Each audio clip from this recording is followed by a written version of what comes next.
we can create conditions that allows people to not come in with their worst and allows people to come in with their best. Because the human being and the human animal at its best is phenomenal.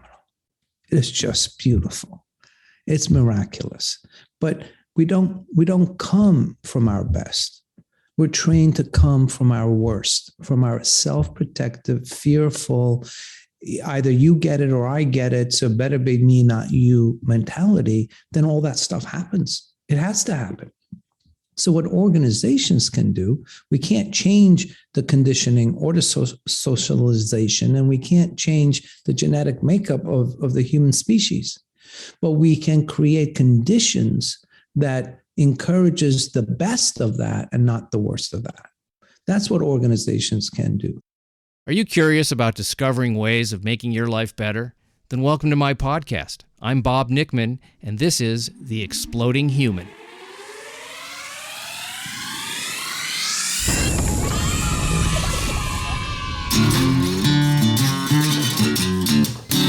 Listen in while I talk with all kinds of people in the fields of personal growth, health and healing, alternative therapies, psychology, spirituality, environment, and the future. I'm looking for those answers that make life better for everyone. You'll meet cutting-edge practitioners, doctors, artists, filmmakers, business people, and those who have overcome challenges. The brave, the curious, anyone who is out there helping us humans to explore, expand, and explode. Hey, welcome to The Exploding Human. My name is Bob Nickman. My guest today is ELAZAR ASLAN, and we're going to be talking about new approaches to running businesses and organizations that you may not have thought of. But first, let me invite you to visit my website, theexplodinghuman.com. Over there, you can see photos of my guests, read synopses of the episodes, listen to the episodes, a little bio on myself, and there's a donate button if you'd like to support the show. That will also give you access to some extra content. I also have a YouTube channel, The Exploding Human with Bob Nickman, add with Bob Nickman, and you can listen to the episodes on YouTube. And there is also the Exploding Human Facebook page. As I said, my guest today is ELAZAR ASLAN. He has an MBA from Wharton. He has worked at Kraft Foods and American Express. But he has since become an entrepreneur, a restaurateur, and now he's the founder and CEO of Caterfly Solutions. It's a firm which offers coaching, workshops, and rigorous programs to leaders and organizations so that they can operate from their peak potential and have a positive and sustainable impact in their communities and the world. ELAZAR is an avid believer in human transformation, and he has studied with some of the foremost teachers and scholars in various spiritual disciplines. He's the co-developer of the Boundless Leadership Program, which he'll talk about that on the show, and his personal journey to boundless leadership is why and the how of all that he does in his work.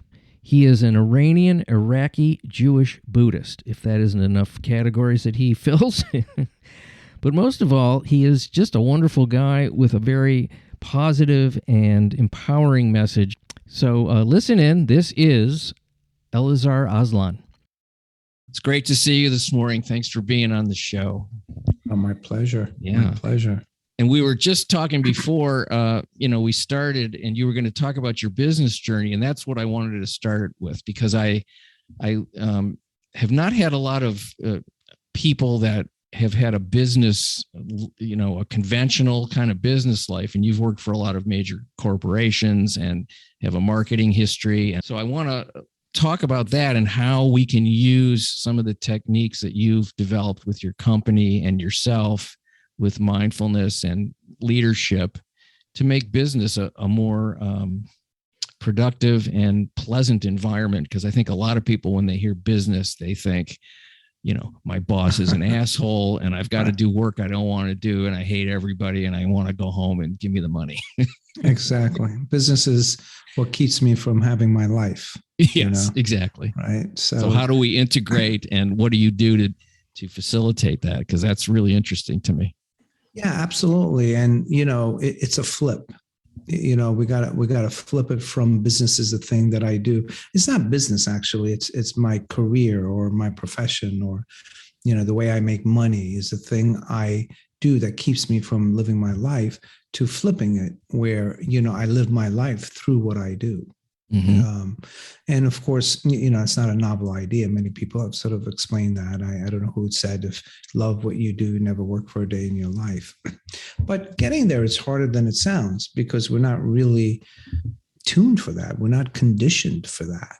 And not only we as humans aren't conditioned for that, but when we enter literally a business or an organization, a typical classical corporation, if you will, it's actually designed to bring out the worst in us.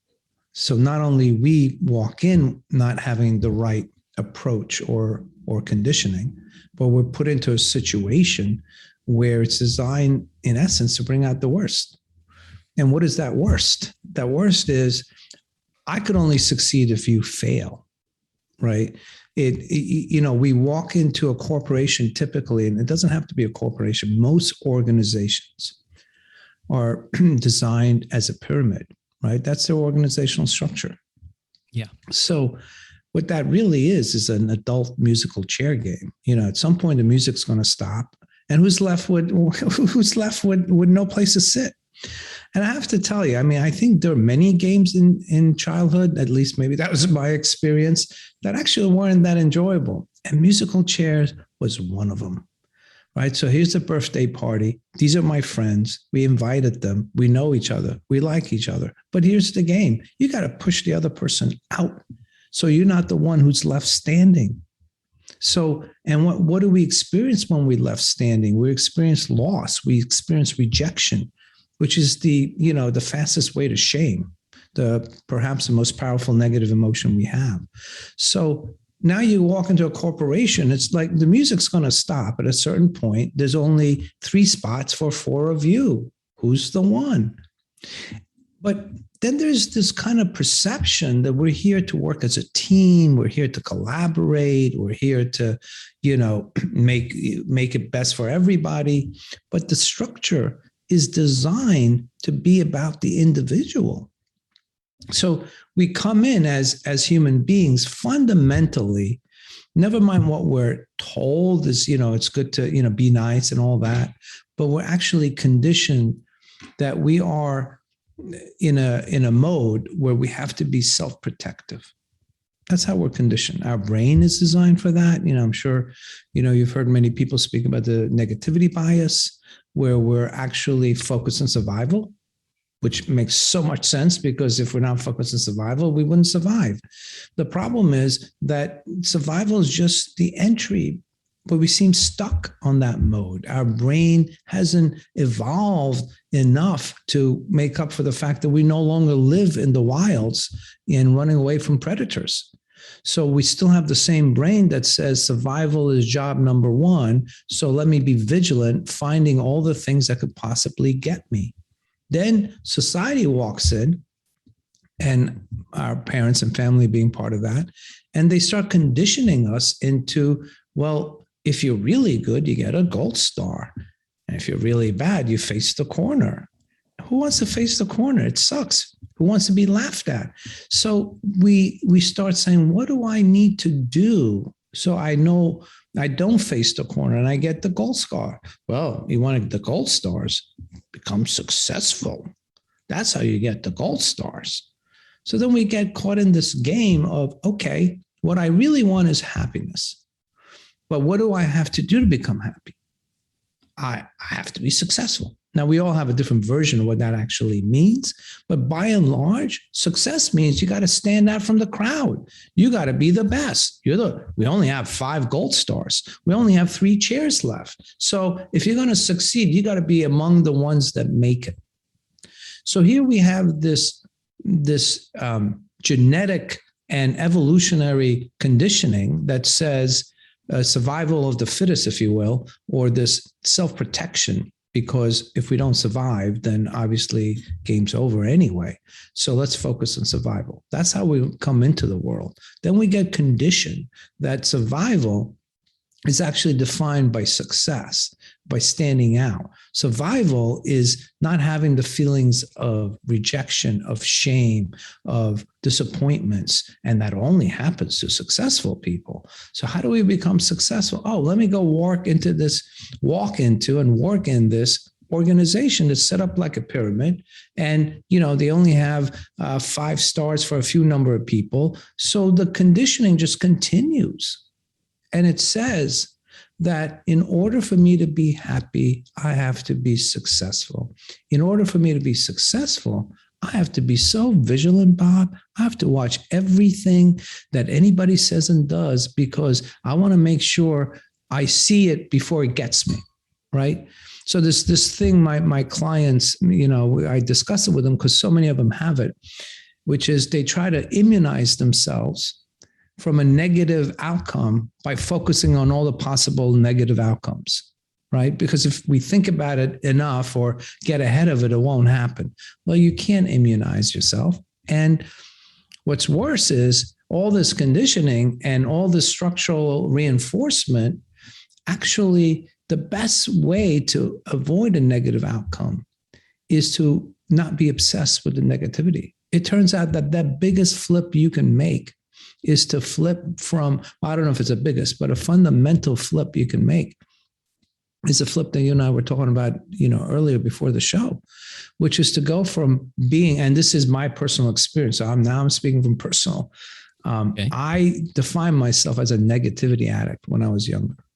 There's no reason to go into why I was a negativity addict, but my life sort of taught me that's what I needed to be. And, negativity begets negativity. But having an authentic flip that says, I'm okay, I'm good enough. And life isn't the easiest, or it's not always wonderful, but life is also good enough. And let me stop worrying about everything that could get me, and let me start enjoying the things that aren't getting me. Let me focus on that. Let me lean into that. So that's sort of, where that whole structural, corporate, business, and our conditioning kind of intersect in a powerful way that makes work not always the happiest place to be.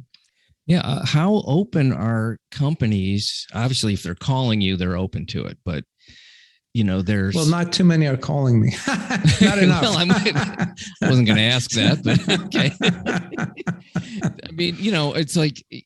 If somebody says, oh, I was working at this company and somebody just stabbed me in the back, and they just, they were thinking about getting me the entire time, and they did it, and they succeeded, and they got the promotion and I got fired. Or how do you talk to people that have been through those situations? Because it does happen. And I've worked in places when I was working in television. I saw a lot of jockeying for position and people maneuvering and not telling the truth and being afraid for their jobs and maintaining things. And it was just it was unpleasant. It was an unpleasant thing to be a part of and to witness, and to have to be aware enough that it was going on, but not participate in the negative part either. Yeah. I mean, everything you just described is a manifestation of the conditions I was talking about. Yeah, absolutely. It starts off with our makeup, then our socialization, and then we walk into a structure that reinforces that, because we don't have room for everybody, right? So, but how many and that will continue regardless, because people are people, right? It's just that what we can create conditions that allows people to not come in with their worst and allows people to come in with their best. Because the human being and the human animal at its best is phenomenal. It is just beautiful. It's miraculous. But we don't come from our best. We're trained to come from our worst, from our self-protective, fearful, either you get it or I get it, so better be me, not you mentality. Then all that stuff happens. It has to happen. So what organizations can do, we can't change the conditioning or the socialization, and we can't change the genetic makeup of the human species, but we can create conditions that encourages the best of that and not the worst of that. That's what organizations can do. But your question was how many? On the one hand, you start with something, and if right. it's successful, it supposedly will catch on and build. I just read a story about a company. I think it was in Washington State. I don't have the specifics, but the guy who was running the company was making all kinds of money, and the people under him not quite as much.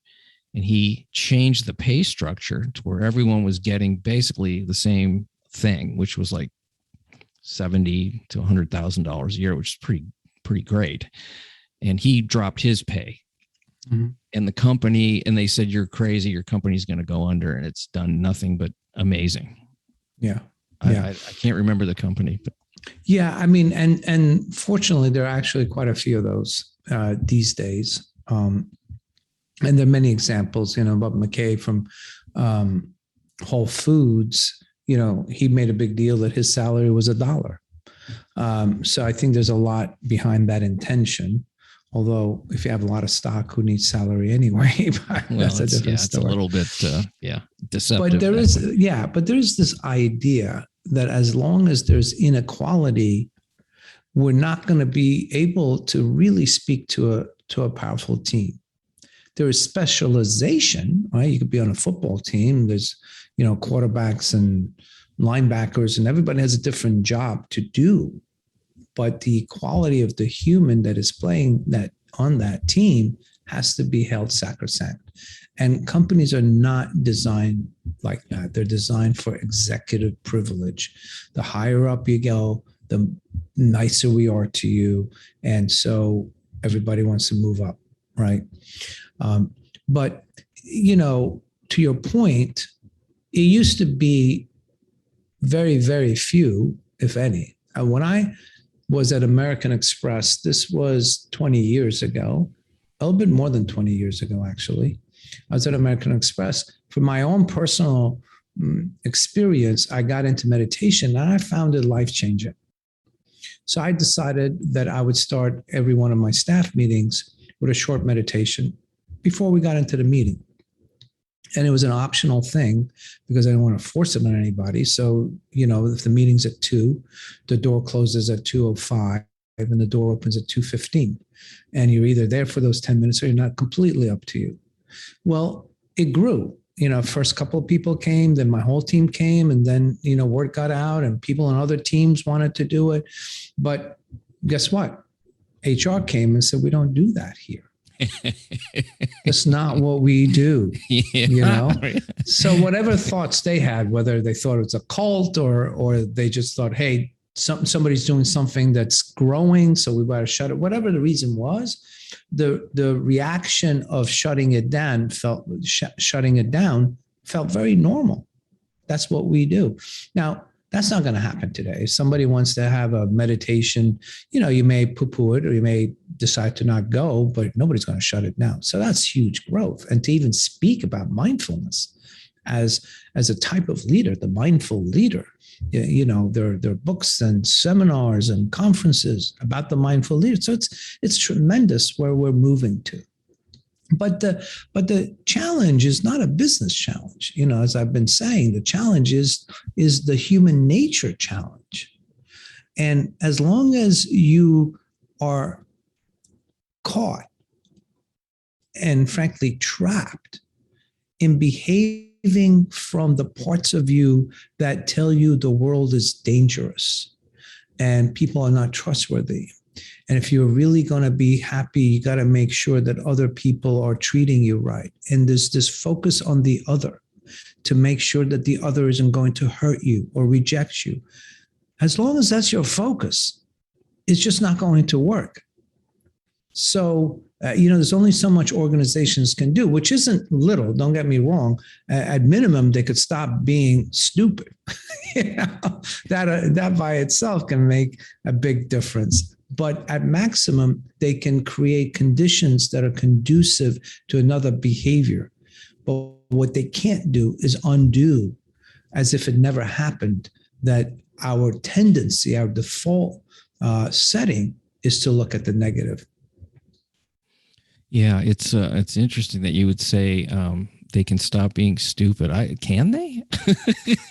Can people really do that? Yes. And what do we put in place to prevent that? Because is the stupidity coming out of fear and selfishness, or is it coming out of a lack of brain power and maybe old thinking? Well, it's definitely coming from the old thinking, right? We have old software, but there's another aspect that comes into play, because otherwise it's pretty daunting. You have 1,000 people in this company and you're going to change 1,000 people. Like, what am I going to do? Sit each one of them down and tell them be different? It's just not going to work. But, if you think back at the days where smoking cigarettes was so common, right? It's even hard to believe we watch movies sometimes, from the 1950s in the restaurant, in the hotel, like everybody's smoking all the time. In the hospital, they're smoking, right? It's like there's no thought about it. And you think, like, we're going to stop people smoking? I see Clark Gable smoking. I'm going to smoke. If I'm in high school, I'm the cool guy. I am smoking. So smoking cigarettes was connected to, not only is it habit forming and addictive, but it was also socially connected to the cool people, the celebrities and what have you. So all the effort to stop people from smoking really didn't go too far. This is a bit of a tangent, but interesting about the human nature. The focus on educating people not smoke was lung cancer, deaths, etc. Really bad things that cigarette smoking does. It didn't move the needle too much. But when I started talking about yellow teeth, like the vanity is what started making people, I don't want to have yellow teeth, I don't mind having lung cancer because, that's not going to happen to me. But hey, yellow teeth, I don't want to have. But what happened is it started at some point to be uncool.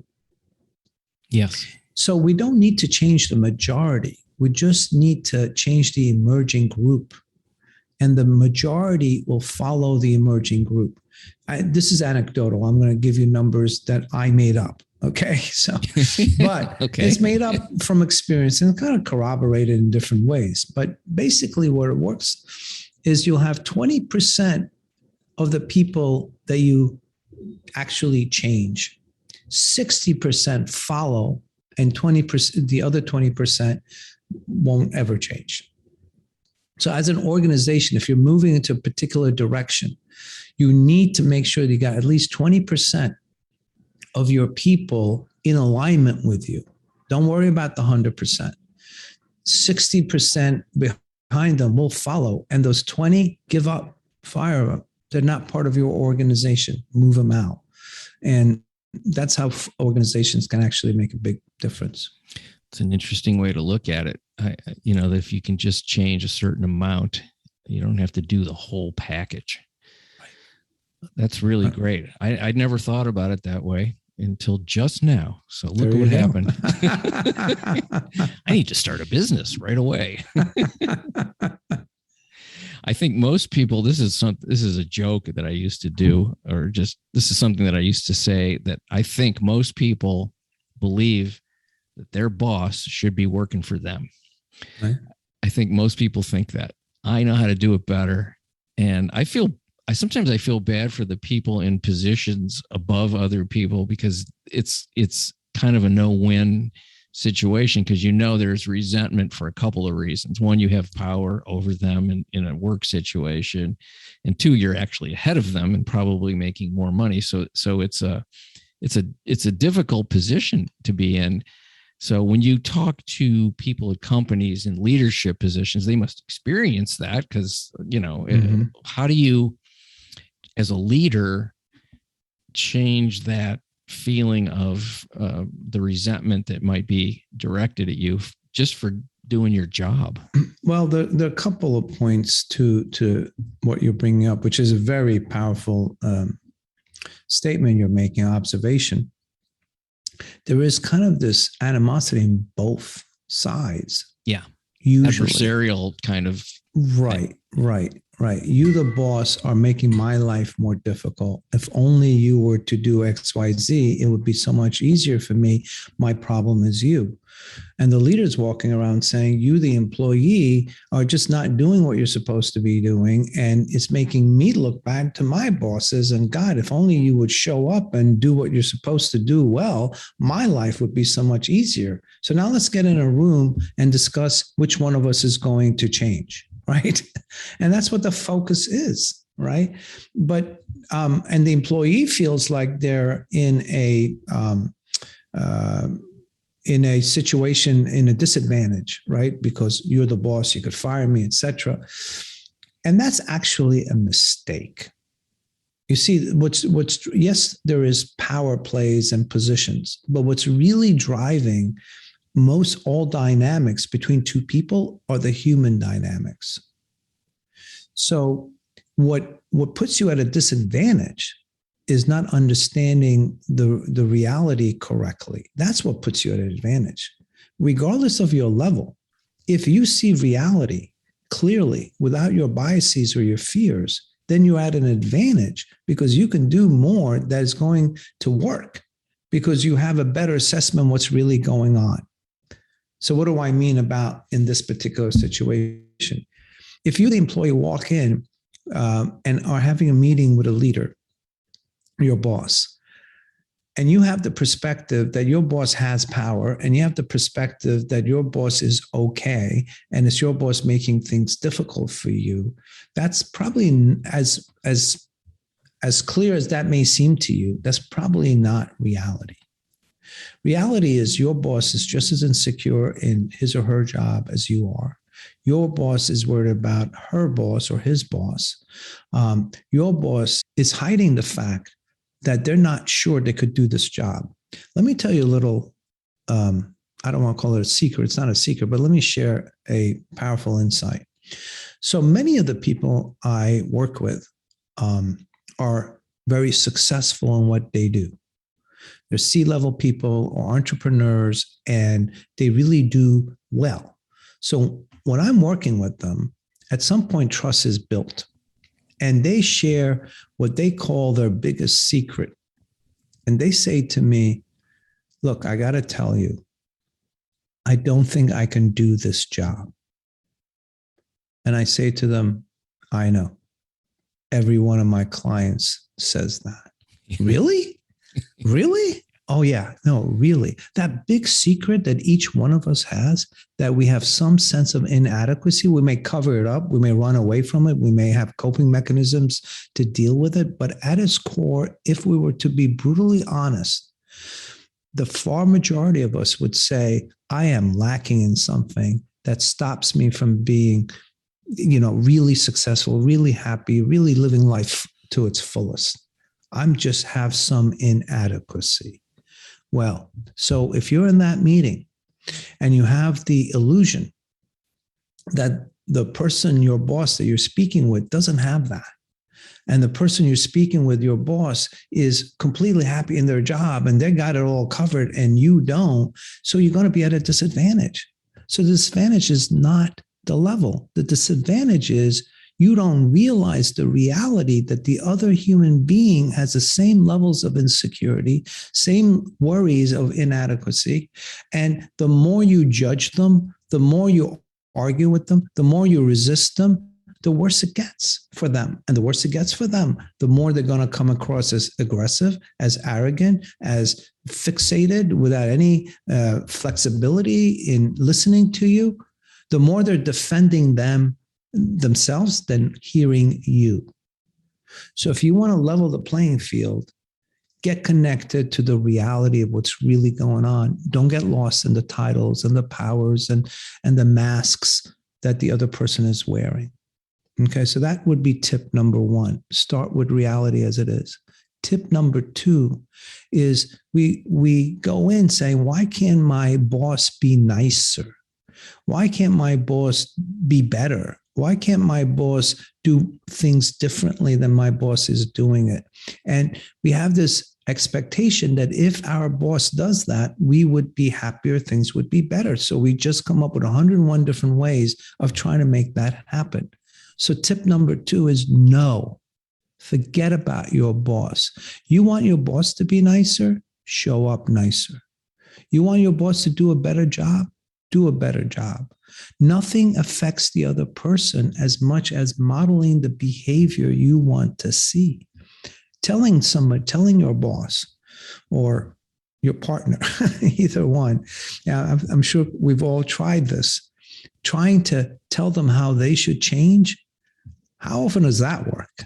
Never. Never. It makes the other person dig their heels in even harder. Exactly. And guess what now is their view? You're the one that needs to change. And no, it's not me, it's you. And so where do we go? But if you try the same thing with your partner and you say you want your partner to be nicer and kinder, you be nicer and kinder. And your partner starts a little bit more naturally be nicer and kinder, because it just feels better and they're getting it from you. So tip number 2 is don't put your focus on the other person and the change you want them to make. Put the focus on yourself and the change you want to see in them. Okay? And sometimes that may be harder than it seems. A lot of it, Bob, has to do with perspective, right? So when we have a narrow perspective, our options are limited. When I have a perspective that I am, this manager and you're this senior VP and we're in this company and these are my jobs, that's a very narrow perspective. Inside of that narrow perspective, my options are limited. Broaden your perspective. Broaden your perspective so that your boss and you have so much in common that you're essentially brothers and sisters. And now address the issue as if you would, I don't want to say brother or sister from a sibling perspective, because many of us don't have positive experiences with that either.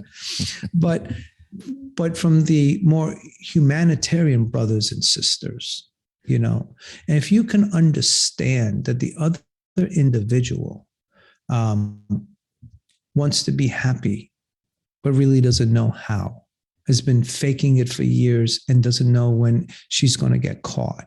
When you understand that that's not so different from you, then your compassion, which is a very natural instinct, just comes up naturally. Mm-hmm. And when you walk into that meeting with a compassion of, hey, it must be really hard for you being a boss, with all the pressures you have to carry. How can I help you? How can I make it better for you? From a genuine, non-manipulative sense of we're in this together and it must be really hard for you. So tell me how I can make it easier for you. You walk into that meeting with that mindset. You don't have to use those words, but that mindset, you're going to have a completely different meeting. Right. It's the idea of being of service to someone rather than getting something for yourself. Right. Yeah. It's right. That is a flip on the conventional way that a lot of people look at things.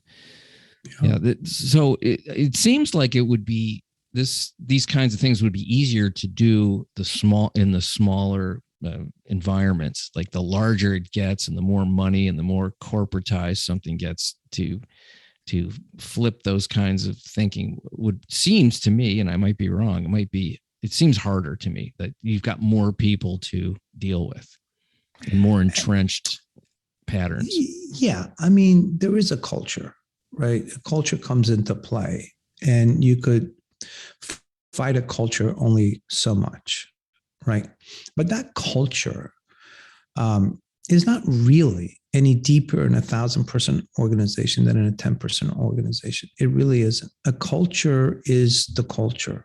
Okay. Cultures can change. Cultures can be influenced. And the smartest thing you could do is figure out how to manage who you are inside of a culture, right? But that culture can be defined by 3 people. It really, I don't think it gets that different. Our work experience is really not And studies show this. And it makes sense. It's not really driven by the company. It's driven by our coworkers, our boss, the people we have our day-to-day interactions. So when we think about going into work, we think about the person that we have to work with most of the day. And so, so that small group can be 90% of the company, or that small group can be 5% of the company. So, yeah.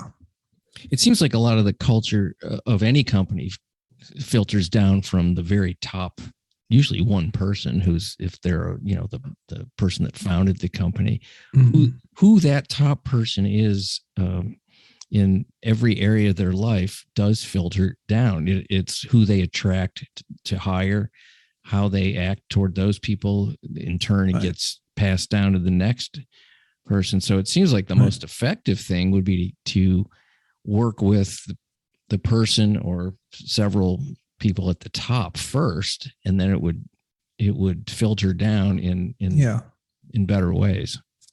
I think you're absolutely right that it is easier because it will cascade down, but it is certainly not the only way. Okay. And even if it started from the top, there's no guarantee that that's what's going to cascade down. I know people, just because I'm in the mindfulness space in with business, I know people who themselves, the CEOs, the founders, Aetna Health Company, Eileen Fisher, there are quite a few people who themselves are very focused on this way of being. And they are the head. Eileen Fisher founded Eileen Fisher. And she can't get it to where she would want to get it. Mm-hmm. Because it has to do with the totality of the people. So even from the top down, it is easier. Yeah. But it still doesn't guarantee anything. And from the bottom up is also quite doable because it works. Like when I had my first sort of meditation circle, if you will, before staff meetings at American Express, the reason the word got out is because my staff, after 6 months or so, getting comfortable with it, were like, this is great. We start every meeting like this. And then other people from other teams wanted to do that. And if American Express at the time was progressive, they say, wow, this is great. ELAZAR, can you go and help other teams do it? Right? Because it works. People feel it. They want it. So from the bottom up, it can work. Now, of course, any leader can squash it. Say, no, we don't do that here, as they did at American Express. So that's a big obstacle. But the force itself can be generated from anywhere. Top down is easier in some ways. It's still no guarantee. But the one thing I do want to say, Bob, so what does it mean? Like when I work with my clients directly, my work with them isn't necessarily to help them change the company. Sometimes it is because they're the CEO and it's like, how do I move into that direction? But by and large, that's not our work. So there is a big step other than changing the company and changing the culture. It's changing your experience with it. You see, it's like there was a Buddhist monk many centuries ago who had a great line, which is, it could be a dirt road wherever you go. So you have one option of paving all the road that you're going to ever walk on, or you could, wear shoes, right? So changing the company is kind of what we want to do, but that's paving the roads. And we should all walk on paved roads. But until that happens, we also need to consider first, what are my shoes? How do I change my experience of walking on a dirt road? And, what does it look like and how do I do it? Because then I have a better job. I have a more likelihood that I will be able to change the company because I already have shoes on. If that makes sense. It completely. It's the, what was the saying? It's easier to put on slippers than to carpet the world. Exactly. That's exactly the same thing, right? Yeah. So one's Eastern, one's Western. They didn't have carpets back then. I was thinking about my father later in his career became a business consultant, and he was marketing and business, and he was hired by fairly large companies in the apparel industry to come in and help them to make more money, to be more productive. And I asked him, what's your biggest obstacle when you go into a company? And he said it's people's unwillingness to look at things differently and to feel threatened by my presence. And then there were also certain things like we can't fire, cousin Larry because I'm married to his sister and it's going to create a family problem and he's terrible and we all know it, but he's here. Right. So it was those things. And he would say, I'm so frustrated because I can see where they would be much more efficient and productive. But I can't, I'm hamstrung in a lot of areas. Resistance to change is a major issue anywhere you go, even in our own self-development work. The biggest obstacle is, we bring the same mind to solve the problem that mind created. So even on an individual level, when it's us who wants to do the change, the resistance to change is high. So now imagine it's not one that you've asked for. Your father walked into changing situations where the people, cousin Larry, didn't want to have a change, so the resistance, skyrockets. And then now try to do it inside of an organization where it's not just one person. So it gets much more complex. So change is not, change moves on geological timelines, but you mean we're slow. Right, slow. But really at the same slow. time, you have to appreciate that, we're no longer apes, or some of us. But, the idea is that it takes a long time, but as long as you're moving in the right direction, then you just got to keep doing it. Yeah, I like that idea of just head in the right direction. I mean, effort, There's a lot to be said just for effort alone without even results. There's something about that is worthwhile in itself, even before the results come. Yeah, I'd like to actually riff off of that a little bit, because I think it's a fundamental thing, and it gives my clients a lot of freedom when we come to understand this.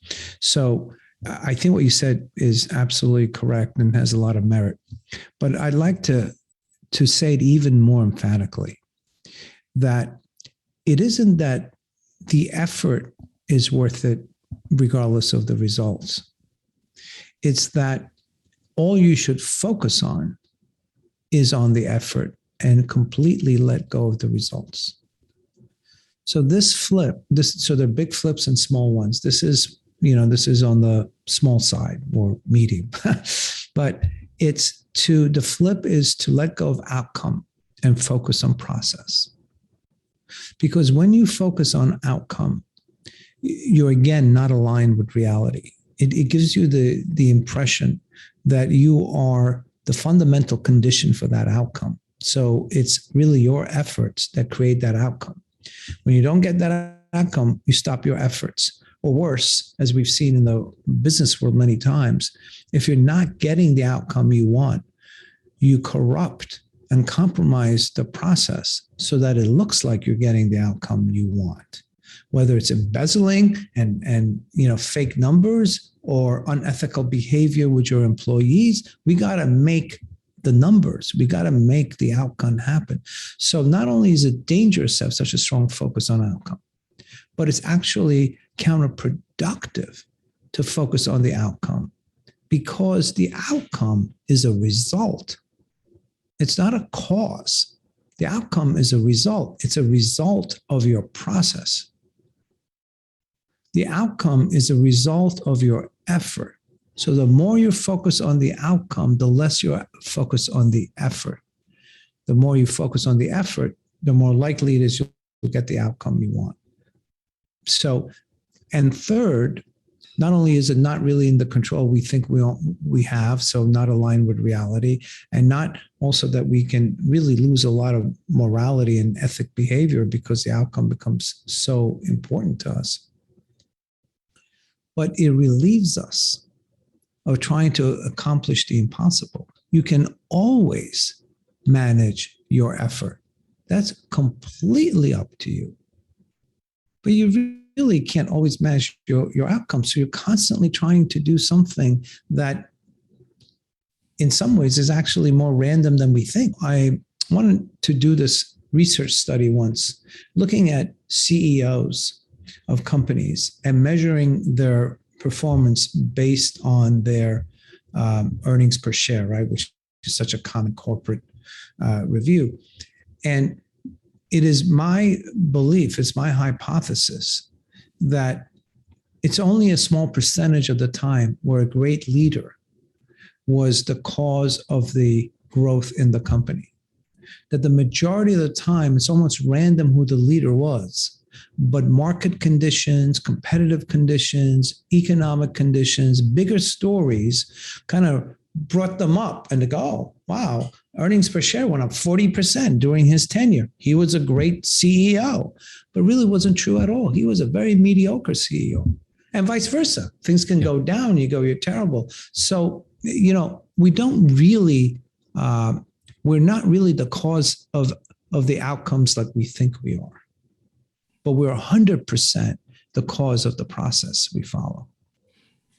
Yeah, I was just talking to a friend of mine the other night, and he said, all the successes I've had have only been successes in when I explain them to other people. It's all in retrospect. I didn't know any of that was going to happen. Right, that's a whole nother thing. Yep. It's like I bought a house 25 years ago. It's now worth 3 times what I paid or more.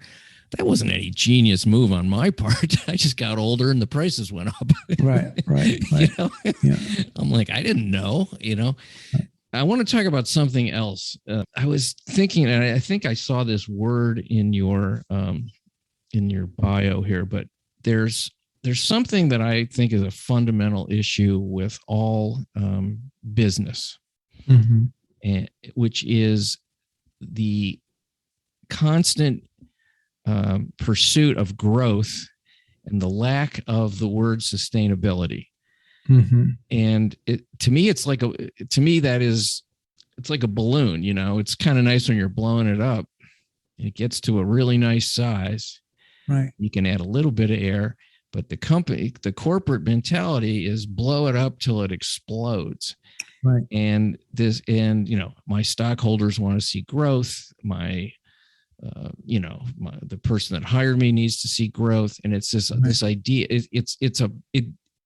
It's a belief that goes against natural laws. To me, it seems exactly, and that's what is bothersome. It's like if we, as a culture, were to say let's be sustainable, then we hit a nice point. Everyone is sort of running on the optimal speed, and we're all good, and there isn't this idea of constant wanting. I think is where suffering comes from. This constant need for more.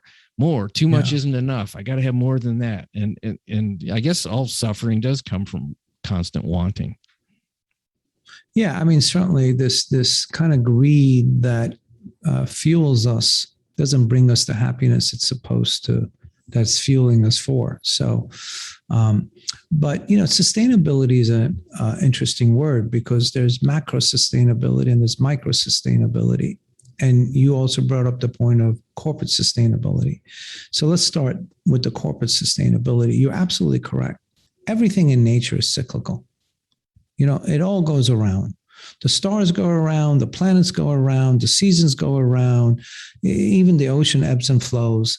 But no, we're going to create something, an organism, because an organization is a living organism. We're going to create something that only moves in one direction. Talk about misalignment with reality. So I'm with you 100% on that. Then there's the macro sustainability, which is, okay, can we keep taking more than we give? Like, aren't we at some point going to run out of the taking because we're not giving? The companies actually experience that for themselves, which is, there's two modes. You're either investing or you're reaping. If you don't get that right, then you get kind of stuck, because at some point, if you haven't invested, there isn't much left for you to reap, right? So if you take your eye off the investment, but when it comes to resources that are natural, we don't seem to have that understanding that you can't reap if you don't invest. And if you stop investing, then you're going to run out of reaping, as we're beginning to experience in many different ways, right? And the calamities of no reaping from our natural resources. So practices that are not sustainable by giving back, and whatever version of that giving back, that to me is the definition of not sustainable. You're not giving back to feed the earth that is giving you the fruits you're eating. So that's on a macro level. And I think everybody's becoming a lot more conscientious about what that means, because we're all struggling with the impact of it. So that's a good movement. Unfortunately, we're too close to the brink, so we may or may not make it, but humans have always found a way to make it. But the sustainability at the micro level is a different story. It's the same idea, right? I keep giving to others. I keep giving to the company. I keep giving to the career, but I'm not giving to myself. Mm-hmm. I'm not replenishing me. Eventually, there won't be a me to be able to access, right? So that's not sustainable. And I'm sure I have a book coming out in December by Shambhala Press, Boundless Leadership. And one of the fundamental notions inside this book is this idea that we need energy. Nothing happens without the energy to make it happen, right? So if you're going to live life and you're going to have a career, you need to put energy into your life and your career. We get that. But energy, as I've learned when I was helping my daughter with her, high school biology, to make energy takes energy. So if the energy that you're creating takes as much energy to create it than you're expending, you're always at zero. You're not gaining. And then energy always has byproducts, and sometimes the byproducts are toxic, like when we use coal and put pollution into the air. There's a toxic fallout depending on the energy we use. So what Boundless Leadership talks about, and this idea of the cycle of sustainability on a micro level, is that there is dirty energy like fossil fuel. And what that means in business is energy based on stress, energy based on fear, energy based on, I got to get there by this time, by this age, or somebody else just got ahead of me. I got to slow them down. I got to pick up pace. That kind of energy is fossil fuel energy for ourselves. And what you really want to fuel your career and your life with is with clean energy, renewable energy, the wind and the sun. And what is that for our career? Passion. What we enjoy, what we want, who we are.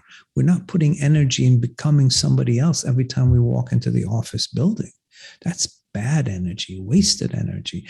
But when we have that clean energy that's fueled by doing what we love and our passion, and we are authentic and we are who we are, that's renewable energy. That's sustainable. You will never burn out in your career, ever. At 85, you're not going to burn out. So, it's a very interesting concept. You bring up sustainability. That is a powerful word. Yeah. And thanks for talking about passion, because I think that is a really important thing. And if you can figure out at some point in your life what that is and do that, and that's a beautiful thing. And not everyone has been able to do that, or maybe even doesn't understand that it is a possibility. That is, something that I think maybe our educational system could do more to foster in people. Did you ever take an aptitude test for careers? No, actually, I never did. I'm still trying to figure it out. So maybe that was the problem. I remember they gave me this test in like middle school, and I was like, I don't know what half these things are, and two, I don't want to do any of them. There was no options for the things that I later wound up doing. They didn't put those as they weren't possibilities. So it was a very narrow at the time. It was a very narrow kind of a thing. So it's, I encourage people to follow that, whatever that intuition is that makes you feel good. That is probably where, you'll find some kind of satisfaction career-wise. It's a question of believing your inner voice. It's a question of being able to differentiate your inner voice. Is that your voice, or is that the voice you've known since you were 3 and it's not really your voice, right? So you have that obstacle. What is my inner voice? You call it intuition. Is it intuition? Is it wishful thinking? Is my intuition being censored by the time I get connected with? So just that voice, intuition, knowing it, believing it, is itself a major obstacle. Then comes the other obstacle. Okay, I want to be a musician. Really? Is that practical? You're going to make money being a musician? Don't you want to have a home? So all these negative outcomes get into play, and we censure what we want. So that's the second obstacle. Then the third obstacle is understanding sort of there's the passion for what we do, but then there's also another level of passion for how we do it. Like my passion is not being a business person. That's not my passion. To be completely honest with you, and very few people know this, I went into business because it was easy for me to get an MBA. I was just there, and I'm like, okay, so what can it hurt? It's easy. It's not my passion. It's easy. But my career works for me now, not because of what I do. That may have changed a little bit. I was inside, I'm outside, I was corporate, I'm entrepreneur, but it's all the same. We're all in the same playing field there. So my career hasn't really changed, but how I do it has completely changed. And changing the how to be more consistent with what is passionate for me has completely changed my experience of pretty much the same career. It's always so joyful to meet somebody who's doing something they love, and it doesn't matter what it is. It can be anything. Right. I think you're right. I just, sometimes I'm shocked at what people love to do, because I don't, and I'm glad that they love it. I would not want to be an accountant doing people's taxes. I do have a guy that does my taxes that loves it. Absolutely loves it. Sure. Yeah. Loves the numbers, loves figuring it out, loves helping people to have to pay less taxes. It makes them feel good. Yeah. So let's plug your book one more time, because it's coming out soon, correct? Yeah, it's coming out in December 21st. Okay. So distributed. Yeah. It's distributed by Penguin Random House.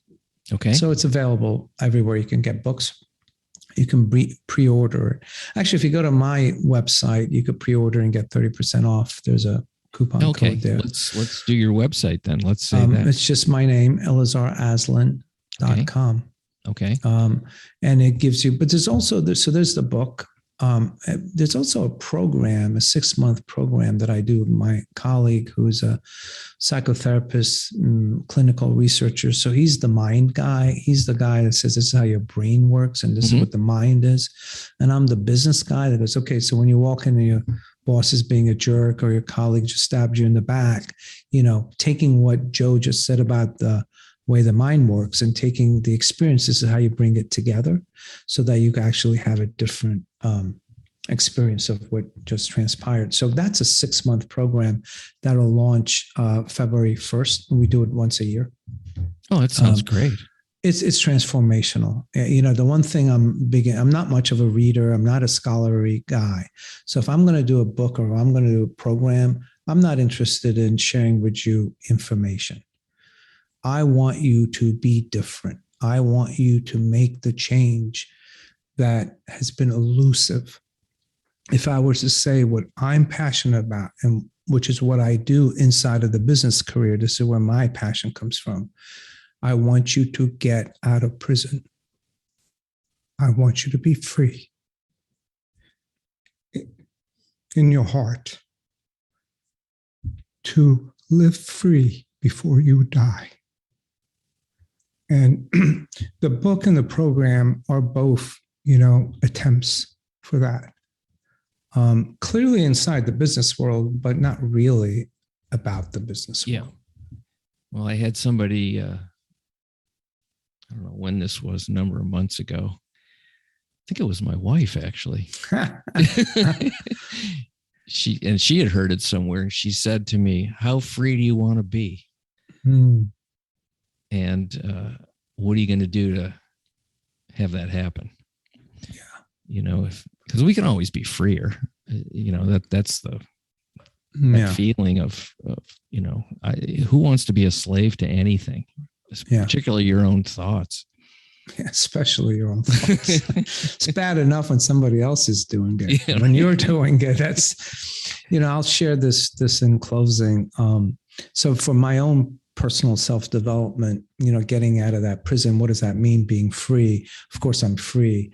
But being free from, as you said, our own limiting beliefs, our own anxieties and inner conflicts and confusion and fears.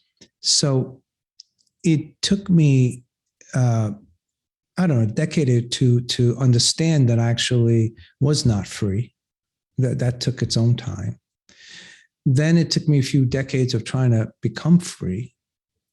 And then what I came to realize at the end of that is that even though I feel like I've been in this cell, I'm clutching the bars, shaking the gate, yelling at the guards, "Get me out of here, get me out of here."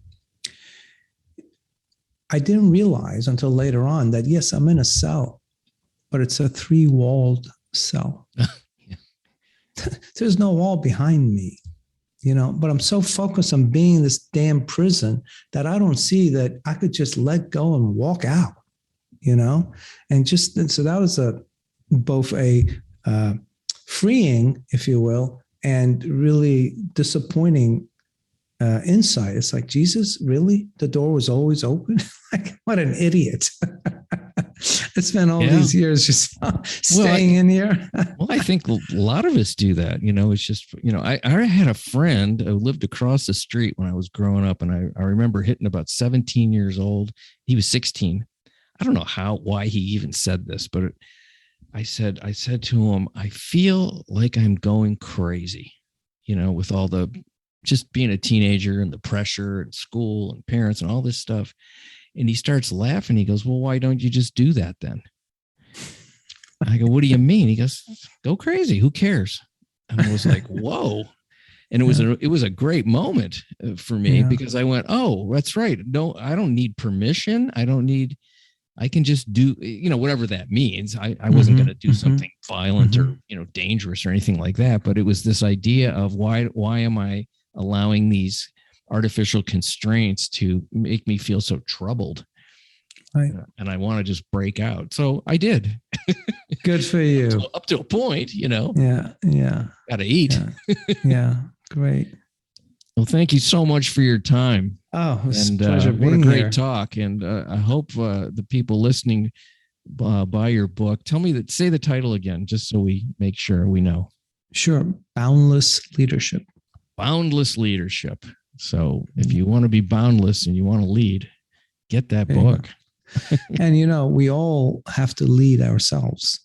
So even if you're in a team of one, knowing how to lead yourself is a very powerful thing. And well, thanks for your wonderful message and the empowerment that you are presenting to all of us.